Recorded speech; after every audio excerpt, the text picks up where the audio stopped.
Welcome back to the Community Corner podcast, where we explore the companies in the S500 through the lens of behavioral finance. I'm Arnav. And I'm Nikhil. Today, we're diving into Intel Corp, one of the world's largest and most influential semiconductor companies, known for its dominance in microprocessors and its role in driving the computing industry forward. We'll be discussing how behavioral finance impacts their decision-making, diversity and inclusion efforts, adaptation to different markets, and how they compare to other companies in the industry. Let's get started. Intel has been a cornerstone of the tech industry for decades, but from a behavioral finance perspective, how do biases like overconfidence and loss aversion influence their decision-making, especially in areas like art and market strategy? Overconfidence has historically played a significant role in Intel's approach to art and market strategy. Intel's long-standing dominance in the microprocessor market, particularly with its x86 architecture, has fostered a belief in its ability to maintain leadership in the face of competition. This confidence has driven Intel to invest heavily in its core technologies, often betting on the continued success of its established products.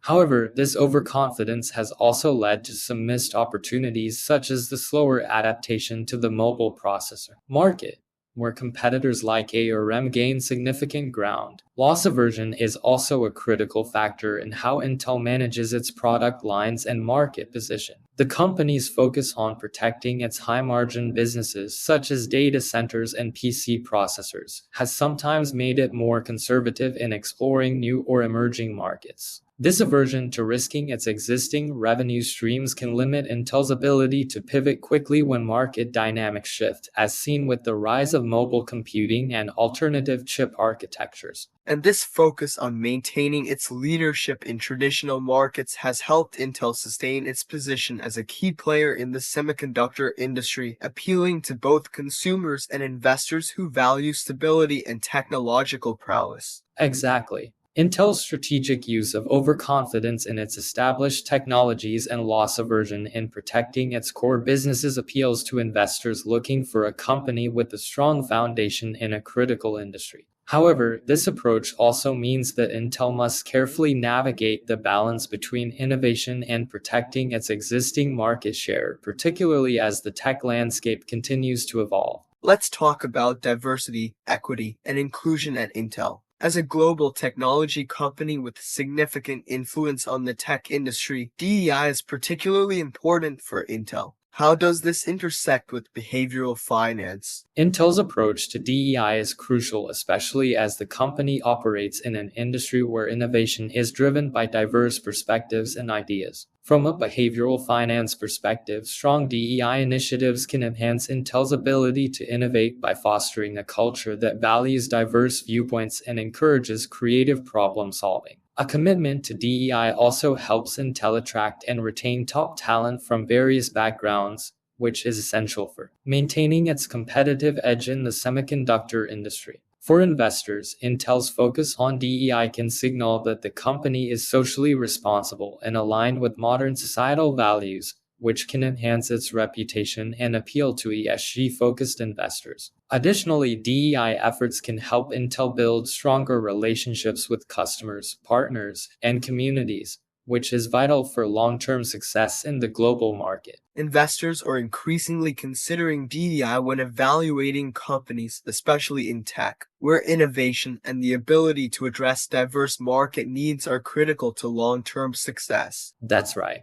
By embedding DEI into their corporate culture and innovation processes, Intel not only improves its ability to serve a broad range of customers but also strengthens its market position and attractiveness to socially conscious investors. Moving on to global markets, Intel operates in a highly globalized industry, providing semiconductors that power devices and infrastructure worldwide. How does the company adapt to different markets, and what role does behavioral finance play in in this? Intel's global strategy involves tailoring its technologies and business practices to meet the specific needs and regulatory requirements of different regions while maintaining its leadership in the semiconductor industry. From a behavioral finance perspective, this adaptability is crucial for managing the risks associated with operating in diverse markets. Intel's ability to navigate complex international regulations such as data privacy laws and trade restrictions allows it to maintain a strong global presence. The company's approach to understanding local market dynamics and adapting its strategies accordingly helps mitigate risks associated with geopolitical instability, regulatory changes, and economic fluctuations. By staying attuned to local needs and ensuring that its technologies are compatible with regional requirements, Intel can continue to expand its market share and strengthen its global brand.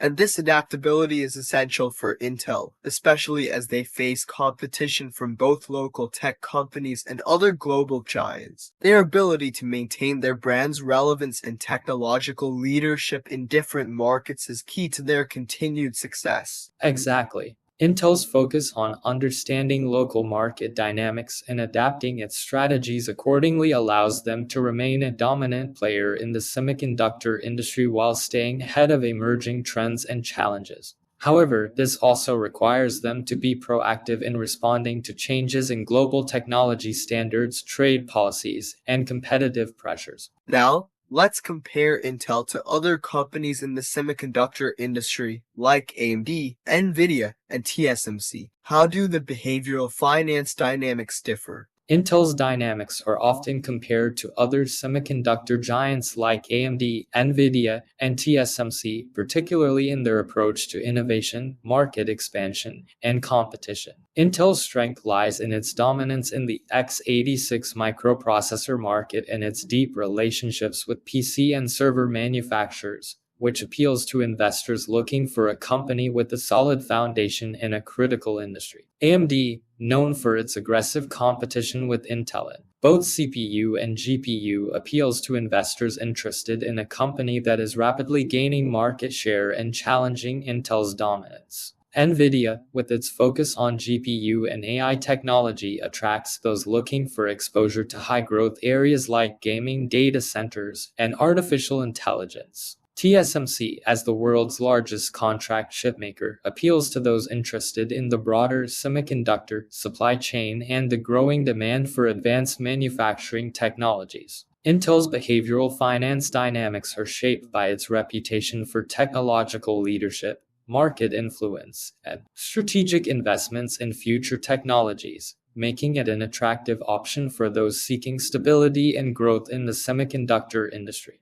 And unlike AMD, which has gained significant traction by offering competitive alternatives to Intel's processors, Intel's strength lies in its long-standing relationships and its focus on developing cutting-edge technology, appealing to a different type of investor and market. Absolutely. Each of these companies has its own behavioral finance dynamics that influence how investors perceive their value and potential risks. For Intel, the focus on technological leadership, deep market relationships, and strategic investments provides a unique value proposition in the semiconductor industry. To sum up, Intel's approach to business is deeply influenced by behavioral finance principles, whether it's through their R strategies, global market adaptations, or their approach to DEI. But like all companies, they are still subject to the biases and perceptions that can influence investor behavior. That's right. Understanding these dynamics provides a clearer picture of what drives Intel's stock price and where the potential risks and rewards lie.